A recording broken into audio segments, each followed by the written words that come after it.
Hello, my name is Dylan Cooper. I am a communications student at Elon University, and I'm here to talk to you about hydraulic fracturing, aka fracking, and compulsory pooling in North Carolina.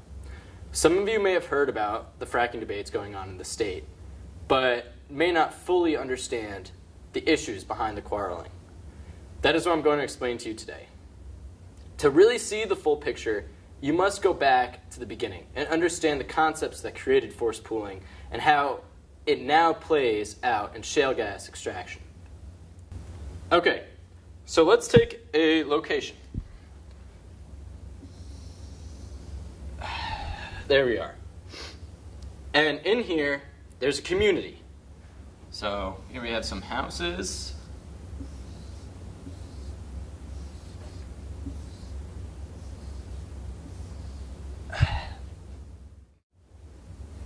And underneath this community is a resource.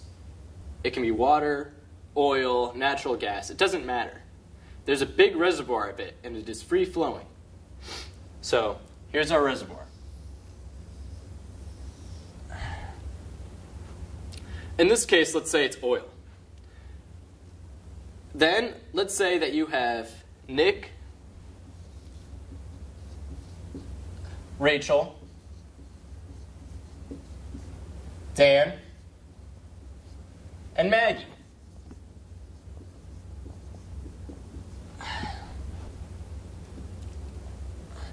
And they all live in these homes above this reservoir.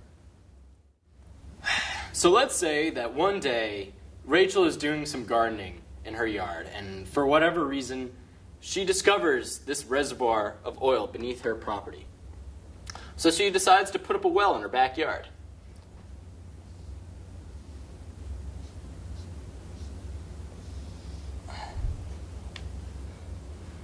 Whatever comes out of that well belongs to Rachel, no matter where in the reservoir it comes from. This is a legal concept known as the rule of capture.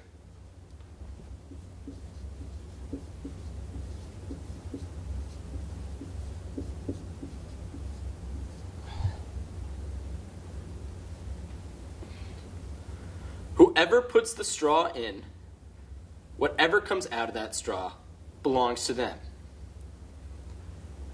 Dan and Maggie discover this, so they can either put up their own wells, but that's very cost inefficient.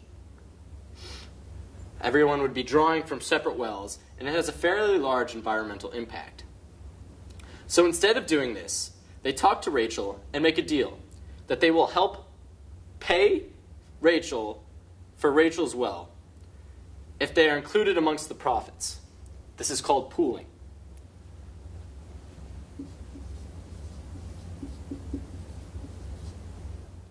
Now everyone is happy.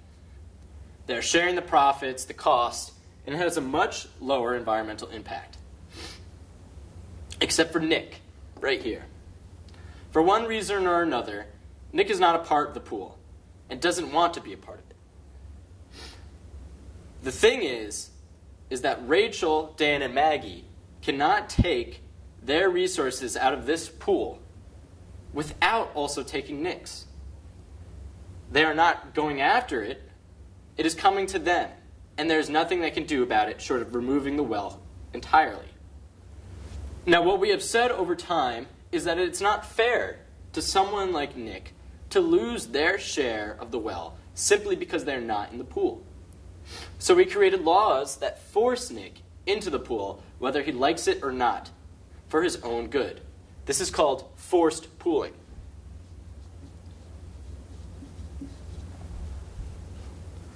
Forced pooling was created to protect the rights of landowners who might lose a resource that they would otherwise want to take advantage of.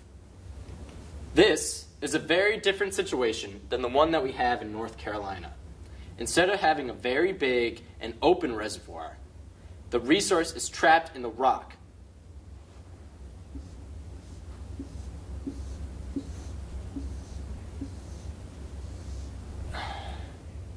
That is why we call it shale gas.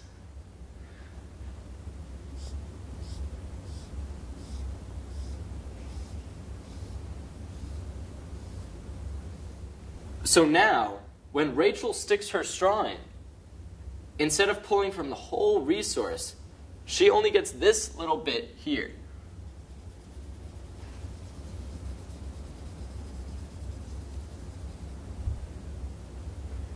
That doesn't work very well.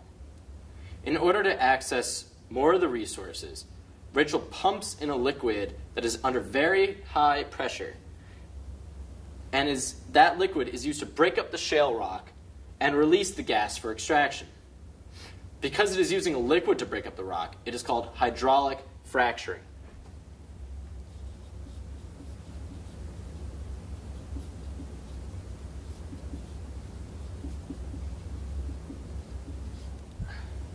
Not only is this pipe straight down, but also Rachel can run a horizontal line to break apart more of the rock. She can now access all the gas throughout here. So now if Dan and Maggie want to join the pool, they simply say to Rachel, "Let us run this pipe underneath our property as well, and we will all draw from it." This is much more efficient.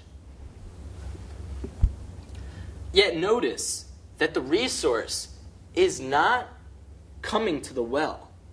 The well is going to the resource. So now let's talk about Nick. Instead of it being Nick that will lose the resource, that resource is no longer that mobile. Now the question is a very different one. It is not whether Nick loses that resource. It is the fact that it is more efficient and cost-effective for his 3 neighbors to use one well to run another line out in Nick's direction, like this. That is really what we are talking about with this kind of resource in North Carolina. There's another issue here, however. Let's pretend that instead of Nick, Dan doesn't want to let a line run under his property, much to the chagrin of Maggie. So let's delete Dan's line right here. Maggie wants to be a part of the pool, but in order to join, she must bring Dan into the mix as well. Sure, Maggie could build another well, but that isn't cost efficient. There might be many more neighbors out this way, but we don't know for sure. Yet, in order for Maggie to sell her gas, Dan must also sell his gas. So the question here is, what is the role of government? Should the government come in and compel Dan to sell his gas so that Maggie can sell hers? Or even so, Nick, Rachel, and Maggie can sell all of theirs?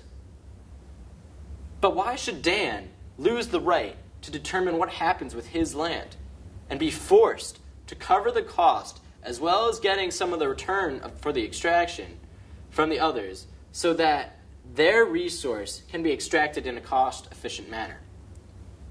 Should the government force someone to sell something that they don't want to sell so that others can sell their share in a more cost-effective way?